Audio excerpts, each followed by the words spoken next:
welcome and thank you so much for joining us for another episode of the Nonprofit Show.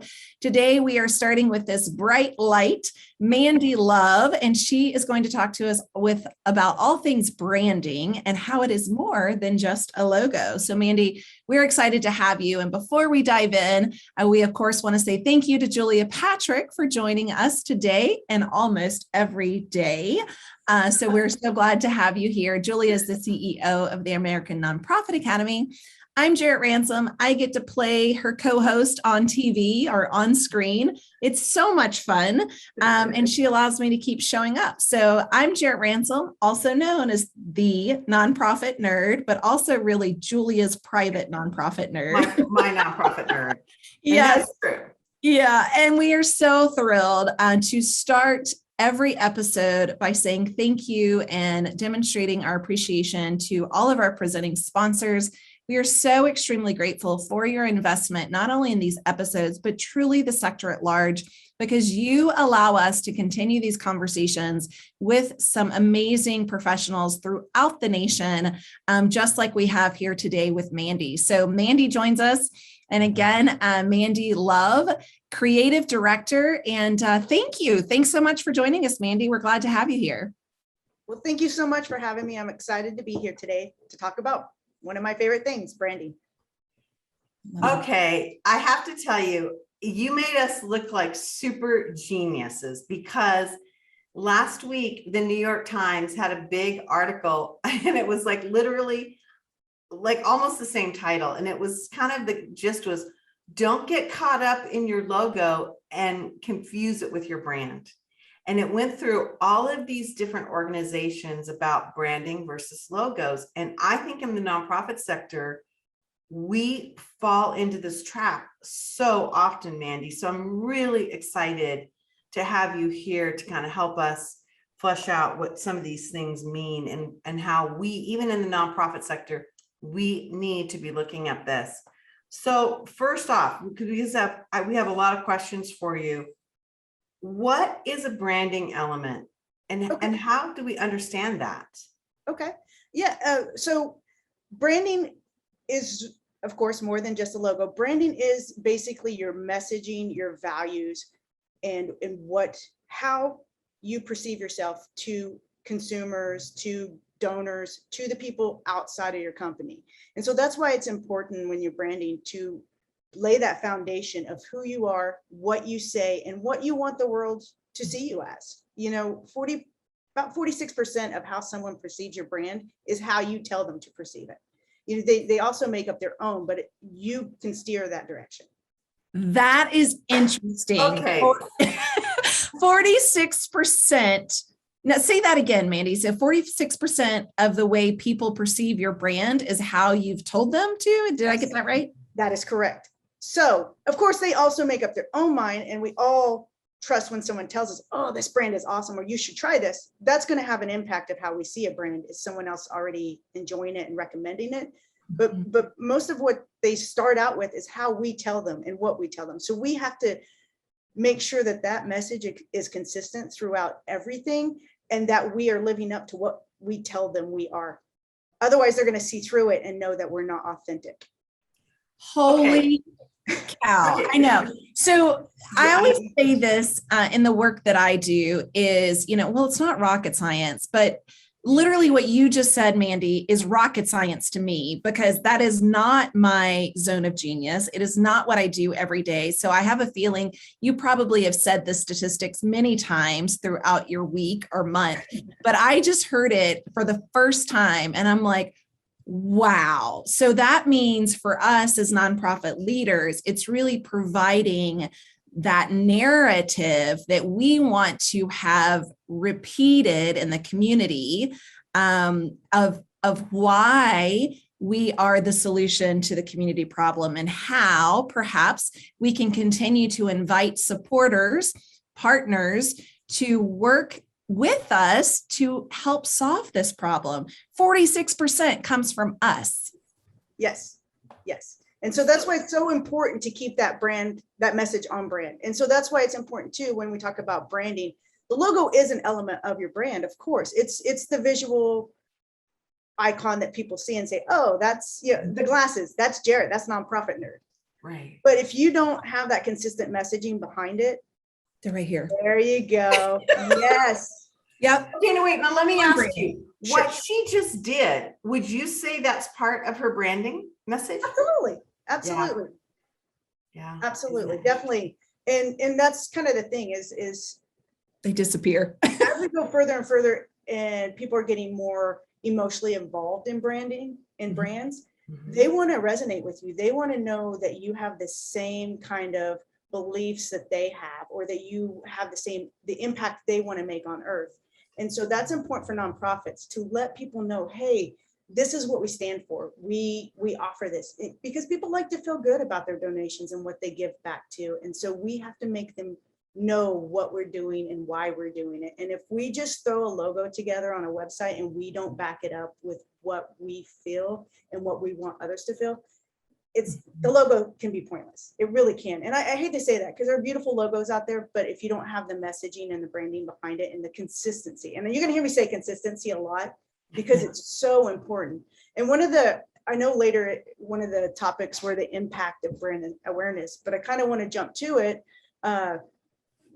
One of the 4 pillars of it is making sure that everyone basically you have company-wide integration on your brand.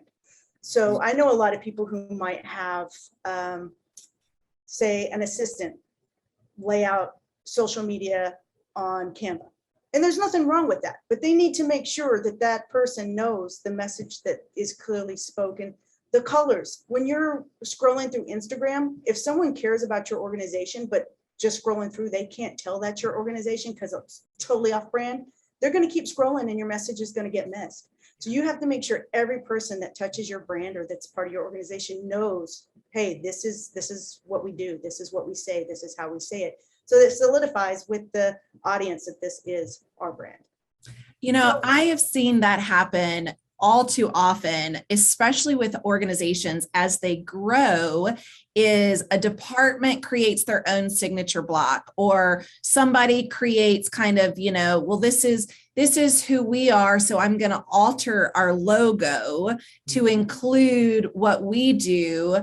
And even just kind of like those mission statement moments are created personally in kind of each department. And so it really starts, I'm going to say, to like decompose, the overall brand, because each of those elements have been shifted and shaped without that consistency. I'm going to help you reiterate that word, because I believe it's so important too. So how do you, Mandy, go about expressing the importance of brand awareness for organizations to use this in that consistent way? Well, one thing that I do when I create a brand or work with any company, nonprofit, whatever, is I make brand guidelines. And even if you see, like, let's talk about some nonprofits like American Red Cross or Habitat for Humanity. Either one of them, if you work with them, they send you a brand guideline. And you can actually, I can show you links to some of their little cheat sheets. But they tell you how their logo can be used, how far it can be from copy, what colors you can and can't use it in. These are the fonts you can use if you're part of the organization. Here are the colors, and just detailed. And that way, if a brand outside is supporting them, or maybe they're sending this off to a magazine to lay out an ad, they know, hey, this is the guidelines you need to follow.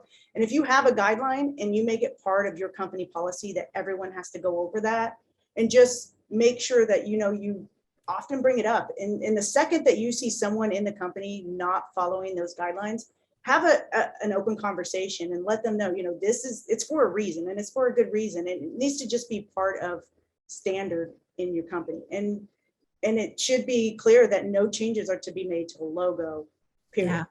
Logos are, like, we talk about logo is not the brand, but it's the visual of your brand. So you really can't have people going out there changing colors or altering that logo, because it still is your representation, and you don't want to confuse or alienate any of your current audience, unless for some reason you're doing it for a purpose. But if you're doing it for a purpose, it needs to go through a why and not just I use this term all the time, willy-nilly, not just like Yeah. throw it out there. Yeah, absolutely. And I think that in the nonprofit sector, we see, these things happen because so few of our organizations can actually have a Marcom, a marketing and communications department, or to have the structure of who is the officiator of how the logo and the branding is going to be used. And so it's kind of like having a police action, because you really should have some sort of structure that says, if you're going to send out something that has an affiliation to our brand or our marketing or our logo, it should be checked. I mean, this is my sense. It should be checked. Yeah, you should definitely have someone double check it and sometimes triple check it, because as someone that designs something, if I'm spending a lot of time on it, after a while, it looks right, even if it's not. Like the copy looks right, and I could have, a letter transposed on a web address, but I've seen it 60 times, so I don't catch that. And so it's good to have someone else read over it. And then a lot of times when you're designing, I'll copy the web address and put it in the web browser just to make sure it works. But it's so easy when we see something every day and do it day in and day out to overlook it, because we know how it's supposed to look. So easy. I've done that so many times. I maybe have a curveball question, Mandy, and I'm hoping you're able to knock it out of the park. But I have seen over time many nonprofits, in particular, and businesses too, right? Whether there's a merger, acquisition, or just saying, "Hey, this logo that I use, it is so outdated, and we want to." Come up to the times. We want to modernize our look. We want to modernize our values and our messaging. Is there what is your thought on rebranding, if that's even the right term, and correct me if it's called something else, but if there's an organization that has always had this visual element and now they're going to this visual element, is there a certain I don't know, can you only do that every 25 years? Can you do it every year? I don't know. What does that look like? I would not recommend. If you're having to rebrand every year, you're probably doing something wrong. Yeah. Because there's several times when you should do a rebrand. One is if you're messaging. Sometimes as people grow, their messaging might change, so they need to revisit and revamp that. Other times, maybe you're a nonprofit that just started, and at the time, all you could afford was your nephew in art school to do the logo. And they did a good job, but they were in art school and now they're much better. Yeah. And so now you're growing and you want to expand on what you already have, which I do a lot of rebrands on that, where someone started a company or a nonprofit and they were on their own and just did a quick little logo. Mm-hmm. And then as they've grown, they know to go to the next level, they have to rebrand. So when you rebrand, it needs to be a thought process. There needs to be a genuine reason for the rebrand, and not just, like I said, every year I would be like, what are you doing wrong? Because I don't think there's a true timeline. But when it comes to a logo, again, that's based off your brand, but your logo should be, I use the acronym SMART. And what I mean by that is it should be simple, memorable, appropriate, resizable, and timeless. Love it. Love that you use the word resizable. Yes. Because that's a really interesting thing. We were chatting in the Chitty Chat. I've spent the majority of my life in the publishing world, and it's remarkable to see how the effectiveness of logos change as they are scaled up or down. And you are right. There's something to be said for that, understanding that, how it's going to be used. I want to follow up with Jarrett's question, because I have a sense that a lot of times internally we get brand or logo fatigue because we see it. Mm-hmm. And then there's this false sense of, well, we need to shake it up. We need a new logo. And it's like, yeah, no, you don't, because you kind of got to start over, right, in your communications. Right, because anytime you're laying that brand down, you need to start with your messaging. And there may be where, again, you've done a logo, and even though your message is consistent, you realize after we've been using this for 10 years, it really doesn't match our messaging. Then you definitely want to revisit, but it should match that foundation that you have built. And that's everything you base off of. Any kind of design changes should be based on that foundation. If that foundation of your messaging, your client persona, everyone has a customer persona who is their dream person to, anyone else outside of that. So a lot of times we get this, who is your target audience when we're branding for someone? And they're like, everyone. And you can quickly debunk that. Because, for example, if you're going to start a nonprofit for pit bulls, you're not going to target Michael Vick as I don't know if people know who he is, but you're not going to target him as your target audience. And so that's the example I use. And I know it's so out there. And so, but it gets the point across. It gets the point across. Hey, not everyone is a target audience. Right. And it's not to say, okay, well, here's my target audience. I can't serve anyone outside of that. That's not the case. You have your target audience and that's your bread and butter. Anyone else is a bonus. Anyone else that comes to those doors that you get is just a bonus on top. But if you don't have that target that you're really trying to reach, you're going to miss the mark with most everybody, because nobody knows who you're speaking to, because you're trying to speak to everyone. You're trying to speak to the Michael Vicks and the dog lovers. Like, it and doesn't. Sarah McLachlan, like totally different audience. Perfect. Oh my God, I will remember you. You have to. Yeah, it's like that's opposite extremes, Oh my God, that's fabulous, Jared. So I think even the dogs cry. Yeah. So Mandy, one of the things I've seen organizations do, and it sounds to me like you're maybe leading us there, that you would actually sit down and create a profile. Create a profile of who you want your donors, who you think and who you want your donors to be. So for example, sticking with the theme of animal welfare, predominantly women of a certain age, people living in this geographic area. Or are you saying that? Are you absolutely saying create this Absolutely. You can even name it. You can even, sometimes we even go as far as to maybe make 3 dream clients, and we name them. Maybe Sarah, let's go name Sarah, Michael, and Jared. We've got our 3 personas. So we have to nail down who they are, what they do, what they even do for fun, in our idea, because that helps us target where they're at and what they do and know them better. And so, yes, you definitely want to go down all the way down to that level of creating a persona of who you're trying to market to and who you want your message to go to. As I said, those people are your dream clients. Anyone outside of that, total bonus, like extra, icing on the cake. Extra. And I love the brand guidelines. I think that is perfect for any age, size organization. And once those change or are altered internally, and properly through the consistent channels, then that needs to be updated organization wide, I'm assuming. And I think that's really just so wonderful. And just a plug for Canva. I love Canva. And for those of you that may or may not know it, Canva, they actually offer a free, I think it's like the pro platform for nonprofits. So you have to submit your certification and whatnot. But they have, I want to say, Mandy, a template for brand guidelines, which makes it, super easy to help identify this. But I do think working with a creative director and really understanding, so you're not just picking your favorite colors and your favorite fonts, it's taking it deeper into what are we trying to convey, right? And what are those colors that are going to help us do that? And that is it's so important and critical, I think, to an organization, especially when. Now tell me that percentage again. Is it 46%? 46% of what they think is what you tell them to think. Wow. I had a dyslexic moment. I was going to say 64%. People would have been like, oh my God. I know. I just flipped it in my head, but yes.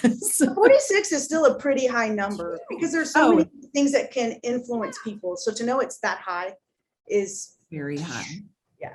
So let's talk about that a little bit more, because we are now in the nonprofit sector leading into one of, and I hate to use this phrase, but make it or break it times of the year, where we have huge demands put upon us in terms of fundraising, in terms of events, going into the holidays for many reasons, year end, all this stuff. This is a big time. And if our branding, if we're struggling with our branding, what does that look like?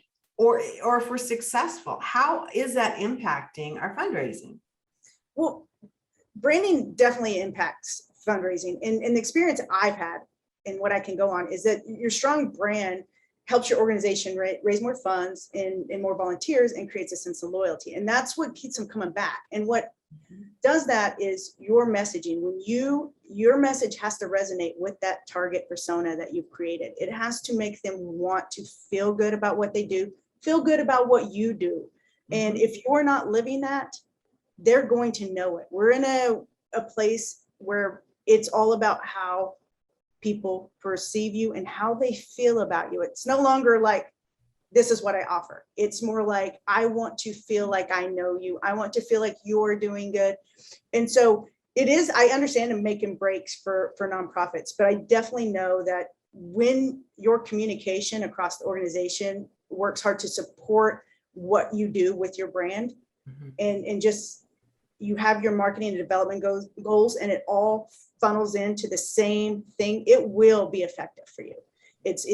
But it's hard work. It's not like you just build this brand and you just get to stop. It's ever evolving. And even if you don't change your logo and you don't evolve your colors, you still have to keep up with what people think. And people are going to constantly, I think, different than my parents. I'm sure younger generations think different than I do. And so we have to continue to evolve. And we have to sit down and have those conversations. Like you said, you don't want to every year step down and say, oh, we need a new logo, or we just need to change for change. Right. And then we also, going back to Jarrett talking about things we like, it's not about us. It's not about the nonprofit. It's not about the business. It's about the person that's donating their time and money. It's about the person receiving the donation. It's what do they get out of it?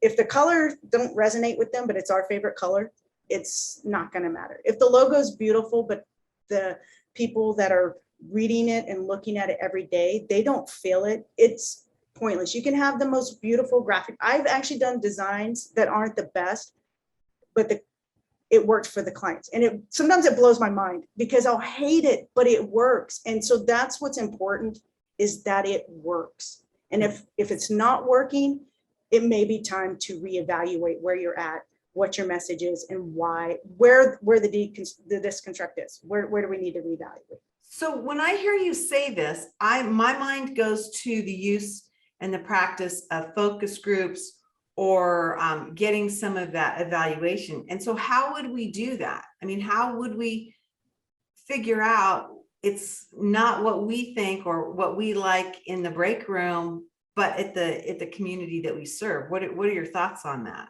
Well, there are different ways. You could send out surveys, which sometimes are good and sometimes aren't. Sometimes you have to incentivize people. You know, hey, just give us your opinion and we'll put you in for free something, which may not be really good for a lot of nonprofits. They would have to look at their budgets. But another is just research as well. Different colors have different meanings to different people, and almost every color has a meaning. And so if you're trying to perceive a calming experience for someone, you're probably not going to have bright red or black, because it's not going to calm you. You're going to go with a color that calms. So if you don't have a lot of money or time for market research, there are ways around it by just diving into like what the meanings are behind what you're doing and what the meanings are to things around you.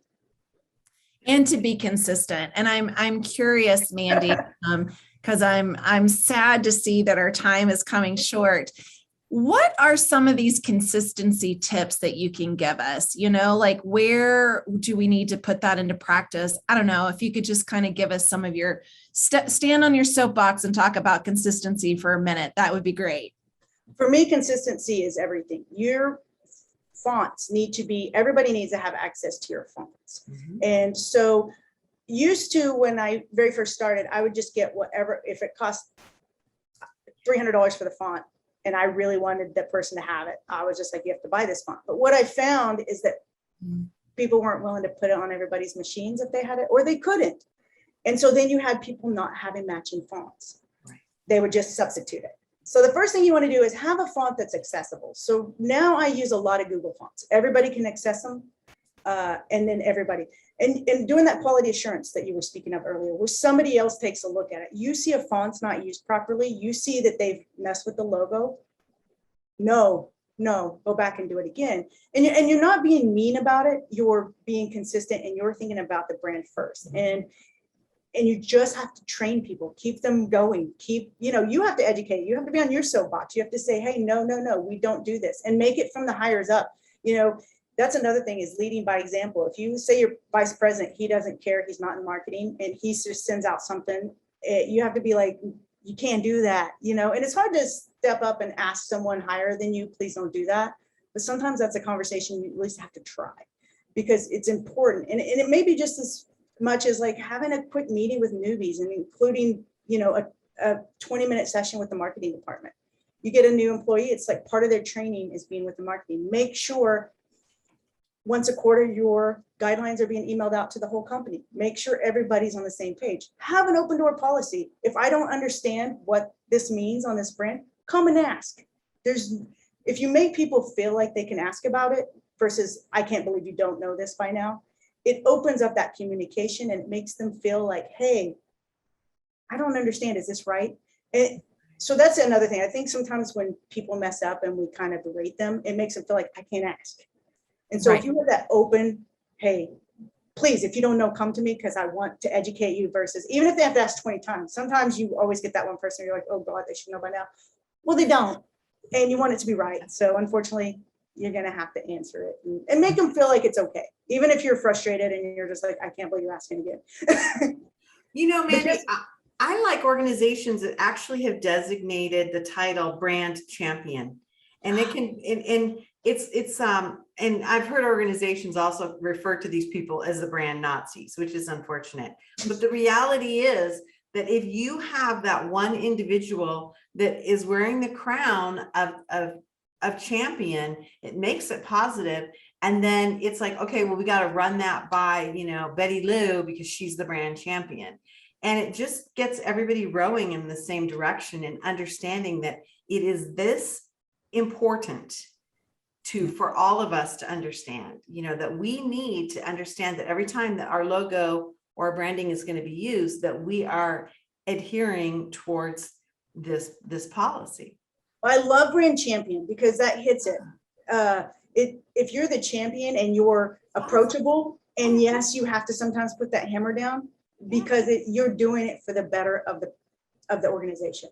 As long as you're doing it in a fair way and you're keeping it consistent. Yeah.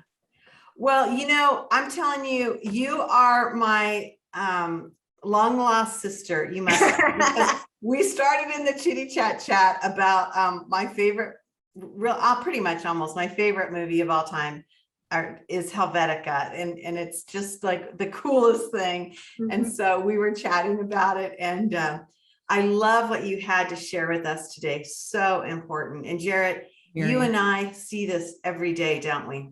All the time. Every day. Yes. It's fascinating. Really, if you or anyone has questions that didn't get answered, feel free to shoot me an email over. I'm happy to answer at any time. Well, you've been lovely. Here's Mandy's information. I think that it's cool that you have the name Love, because I can tell you love this concept and you love sharing. And we have really been fortunate that you have shared with us today on the Nonprofit Show. Again, I'm Julia Patrick, CEO of the American Nonprofit Academy, been joined by my nonprofit nerd. Right on brand. Branding, the best. Yes. Jarrett Ransom. Awesome. Hey, again, we want to thank our presenting sponsors with all of their brands and logos with us daily to help us remind ourselves of why it's so critical that we reach out and support our nonprofit sector. Again, I'm Julia Patrick, and we are so delighted that you were here with us today. And as we end every episode, I think maybe, Jarrett, it is kind of part of our brand, isn't it? I think it is. It definitely is. Yeah, I hadn't thought of it, but we have this mantra that we say every day, and it goes like this: stay well so you can do well. We'll see you back here tomorrow. Mandy, thank you. You're a rock star.